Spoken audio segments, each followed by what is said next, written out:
โปรโมชั่นหับดอกเบี้ยเพิ่ม 2% แคชแบ็กกับธนาคารมารุฮั่นเจแปนลาว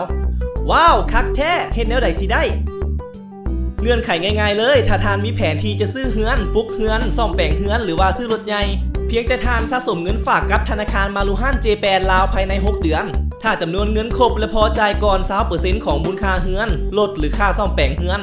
นอกจากจะได้หับดอกเบี้ยตามปกติแล้วท่านยังจะได้หับทันทีดอกเบี้ยแคชแบ็กเพิ่มอีก 2% ของจำนวนเงินในการจ่ายเงินดาวถ้าหากท่านสมัครขอกู้ยืมเงินจากธนาคารมารุฮั่นเจแปนลาวเพื่อซื้อเฮือนปลุกเฮือนซื้อรถหรือว่าซ่อมแปลงเฮือนทางธนาคารของพวกเขาจะพิจารณาให้ได้ไวเป็นพิเศษโปรโมชั่นดีๆแบบนี้สำหรับลูกค้าของธนาคารมารุฮั่นเจแปนลาวเท่านั้นว้าวฮู้แบบนี้ซักซ่าบ่ได้แล้วอย่าลืมบอกต่อกันเด้อ